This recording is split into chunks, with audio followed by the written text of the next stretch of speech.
In 1987, the kind of silence that only exists in the American West settled over southeastern Montana. Not the peaceful silence of open plains or grazing cattle, but the heavy kind, the kind that makes men uneasy without knowing why. In the far stretches of Powder River County, where fences run for miles without meeting a road and the wind carries sound for hours, people had begun to notice something was wrong. Ranch hands were vanishing, not all at once, not dramatically, one by one, quietly, like they had been erased. The first to disappear was a man named Caleb Warren. At least, that was the name on his work papers. He'd arrived in late March, riding in the back of a borrowed pickup with everything he owned in a single duffel bag. He was 34, recently divorced, drifting job to job after a bad winter in Wyoming wiped out the oil work. Men like Caleb didn't raise alarms when they moved on.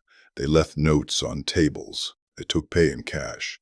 They disappeared into other states. That's what everyone assumed when his bunk stayed empty. But Caleb didn't take his boots. He didn't take his coat. And he didn't collect his last week's wages.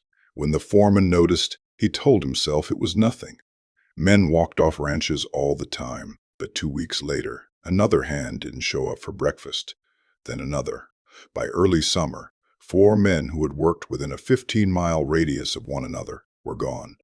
No goodbyes, no rides out, no bodies, no evidence, just absence. What made it stranger was where they had last been seen. Each of them had mentioned the same place, a remote cattle ranch that did not appear on any official county maps. Locals called it the Harlow place. No one could remember when the Harlows arrived. They had simply always been there. Their land sat beyond the stretch of bad road that chewed up tires and discouraged visitors. You couldn't see the house from the highway. You couldn't hear cattle from the fence line. And yet, every year, their herd went to auction. Their paperwork was clean, their taxes were paid, and their family almost never came into town. Almost. When they did, people noticed. The Harlow family moved like they had learned how to walk, by watching other humans do it. They didn't browse. They didn't linger. They didn't talk unless spoken to, and even then, their answers were clipped, precise, and strangely formal. The father, Elias Harlow, was tall but stooped, with eyes that never stopped moving. His wife, Margaret, wore long sleeves even in July, and their 3 adult sons never spoke at all. They simply stared. People in Powder River County prided themselves on minding their own business. Isolation wasn't suspicious, it was a lifestyle. But even by local standards, the Harlows were different. No one had ever been invited onto their land. No one remembered seeing friends or extended family visit. And no one could recall a single ranch hand who had worked for them longer than a few weeks. Men came in, men left, or at least they were supposed to.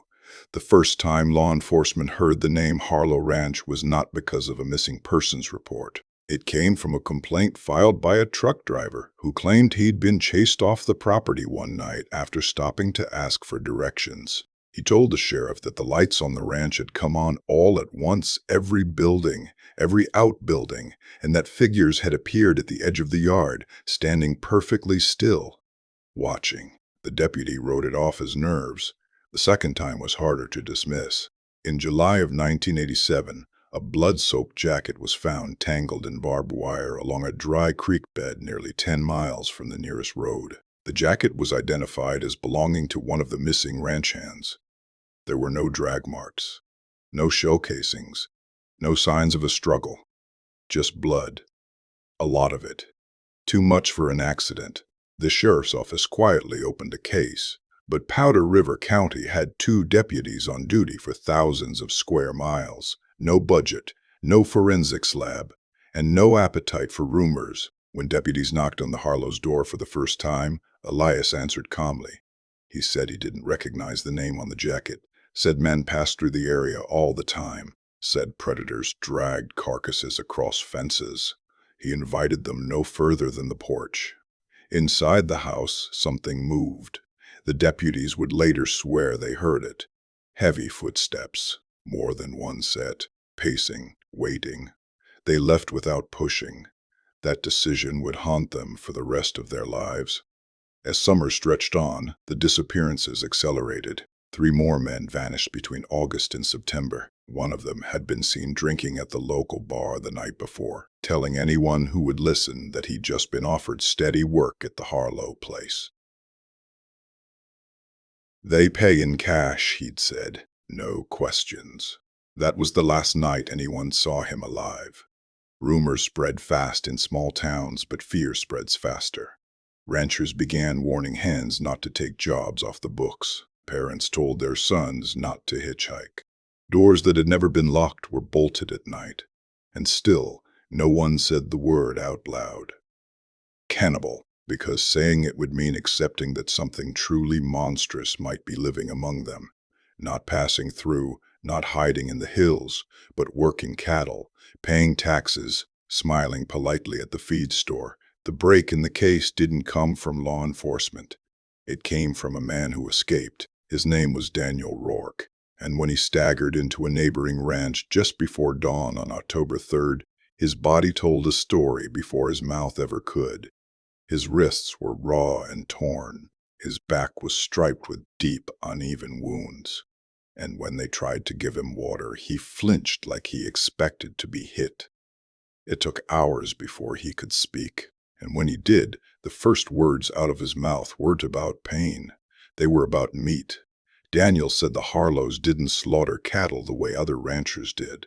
They took their time. They waited until night. And sometimes they didn't use animals at all. He said he had seen a room with hooks. He said he had heard screaming that stopped too suddenly. He said the sons smiled when they sharpened their knives. And he said the reason no bodies were ever found was because there was nothing left to find. By the time deputies assembled a team and returned to the Harlow Ranch with a warrant, the property was empty. No family, no cattle, no food in the house, just a cold stove, a locked cellar door, and deep gouges in the wood scratches that looked like fingernails, dragged downward from the inside. Whatever had lived on that ranch had known they were coming, and they had disappeared the same way their victims had, into the silence. By the time dawn broke over the plains, word had already spread across Powder River County that the Harlow Ranch was empty, not abandoned in the way properties usually were. No foreclosure notice, no rotting fences, no broken windows, but erased. Trucks gone, horses gone, tools cleaned and lined up as if waiting for owners who had stepped away for only a moment. The kind of disappearance that suggested planning, intelligence, time. Daniel Rourke was still alive, but he was not well. At the county clinic, doctors documented scars that didn't match any known livestock injury. Thin, parallel cuts across his shoulders, circular burns along his forearms, bruising in patterns that suggested restraints. When asked how long he had been held, Daniel said he wasn't sure. Days blurred together in the dark. He remembered the smell, first iron and rot mixed with something sweet, like overcooked meat. He remembered being fed, but never seeing what he was given. And he remembered voices below him, speaking softly, arguing about portions. Daniel said the cellar wasn't a cellar at all. It was a converted meat room. Concrete walls, drains cut into the floor, hooks sunk into beams thick enough to hold cattle. Only sometimes, the things hanging from them were shaped wrong. He told investigators the Harlows never panicked. When he tried to fight back, they didn't rush him. They waited. Hunger, Elias Harlow had told him calmly, solved most problems. Hunger made men quiet. Hunger made them compliant. Hunger made them edible. The search that followed was the largest Powder River County had ever seen. Deputies called in state investigators. State investigators called in federal assistants, careful not to name agencies, careful not to trigger panic. They mapped the ranch inch by inch. They drained troughs. They dug pits where the soil looked disturbed. And slowly, the land began to give things back. A human molar near a burn barrel, fragments of bone crushed so finely they'd been mistaken for gravel, a ledger buried beneath a floorboard, wrapped in oilcloth listing weights and dates and initials instead of names.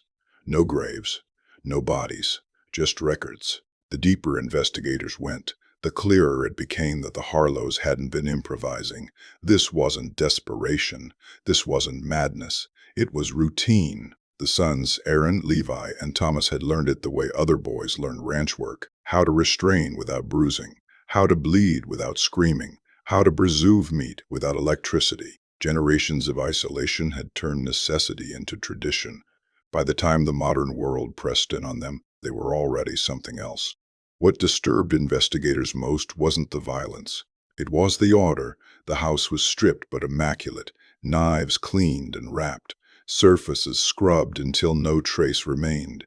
Only the cellar resisted. For all their care, the Harlows had underestimated concrete. Beneath layers of bleach, luminol revealed handprints. Small ones, large ones, overlapping like the walls had been touched by dozens of people. Reaching, sliding, begging. Daniel was shown photos. He vomited. As the case grew, so did the silence from surrounding counties. Missing persons reports from Wyoming and the Dakotas were quietly cross-checked.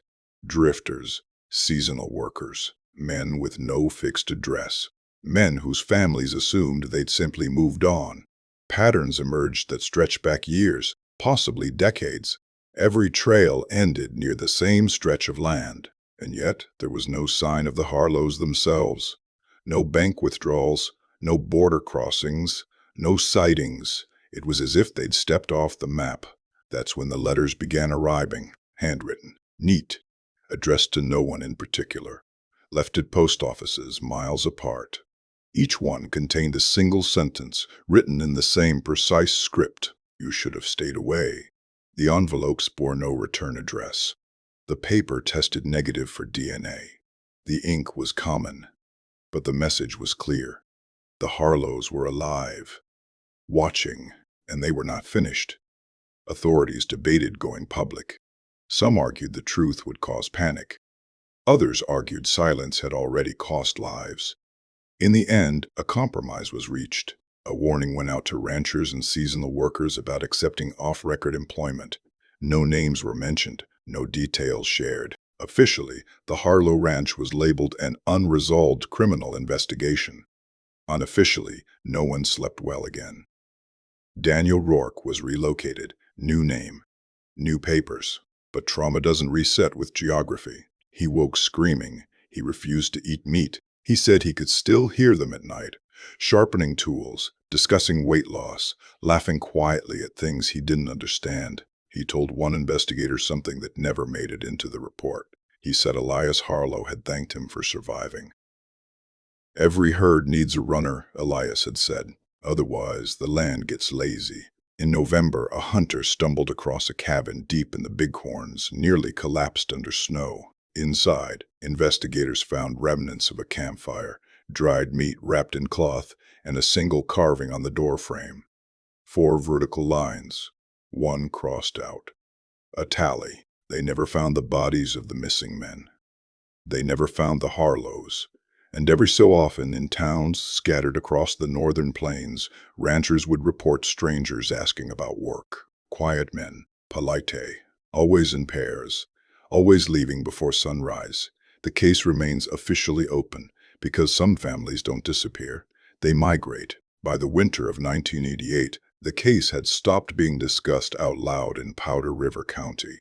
Not because it was solved, but because it wasn't. The absence of answers had become heavier than the crime itself. Files were moved. Evidence was boxed. Calls that once went returned unanswered. The same deputies who had begged for resources months earlier were now told, quietly, to stop asking questions. No one ever issued an order. None was needed. The first sign that the case was no longer local came when men arrived who did not wear county badges and did not introduce themselves. They carried federal credentials that were shown briefly and never left in sight long enough to be read. They asked for copies of everything: the ledger, the photographs, Daniel Rourke's statement, soil samples, bone fragments, even the letters, especially the letters. They did not explain why. They did not stay long. And when they left, half the evidence went with them. What remained was locked behind a classification label that Powder River County had never used before. Jurisdiction transferred. That was all the explanation anyone received. Daniel Rourke was visited one last time. He would later say he knew they weren't there to protect him. They asked him to repeat his story, but each time he spoke, they interrupted him, correcting details he hadn't changed, telling him what he remembered incorrectly, suggesting that fear had exaggerated events, that starvation caused hallucinations, that isolation distorted perception. When he insisted the Harlows were real, organized, methodical, one of the men leaned forward and spoke softly. "Families like that don't survive this long," he said, "not without help."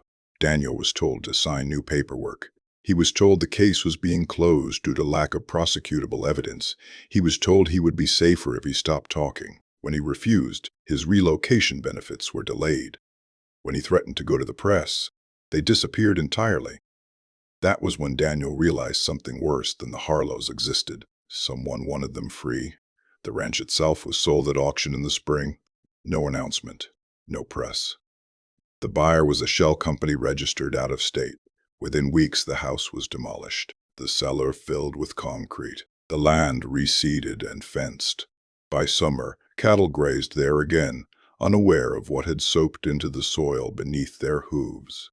But land remembers. In the years that followed, hunters reported strange finds miles from any known trail. Bones arranged too neatly to be animal kills, fire pits containing ash mixed with fat, carvings in trees that matched the tally marks found in the cabin. Every report was logged, none were investigated. Then, in 1992, a highway patrol officer in Idaho pulled over a pickup with Montana plates for a broken taillight. The driver handed over his license without complaint. The name read Aaron Hale. The photograph looked recent. The eyes did not. When the officer returned to his cruiser to run the name, the truck pulled away calmly. Not fast, not reckless, just gone. The license came back valid. Too valid. The file was flagged, reviewed, and quietly removed from the system.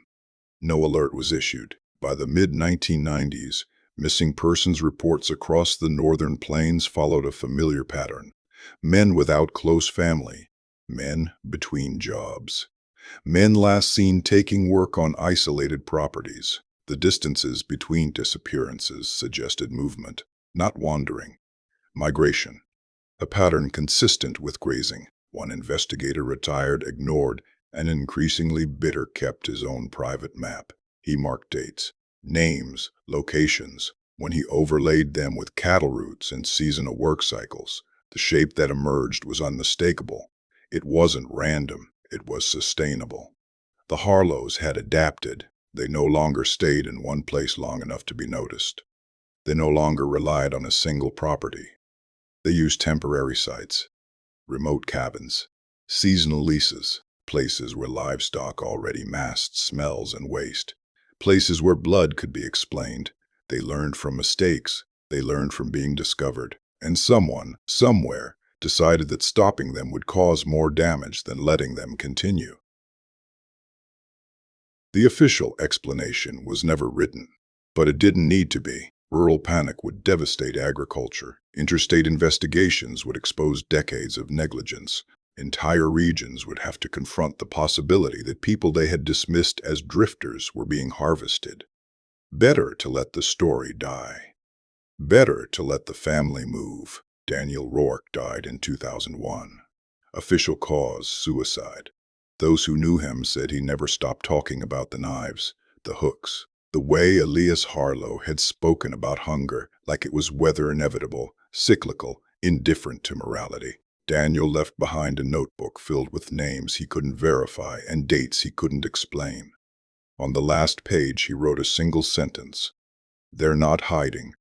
The notebook was collected. It was never returned. Today, the case exists only in fragments, redacted files, missing evidence.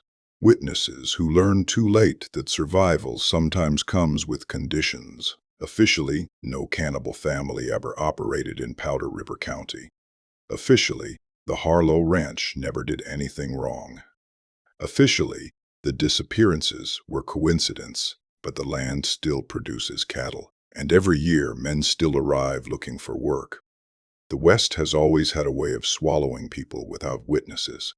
Wide spaces make for easy forgetting, and somewhere between the fences and the silence, families like the Harlows understand something the rest of the world prefers not to. If you live far enough from others, if you stay quiet long enough, if the right people decide not to look, you don't have to hide forever.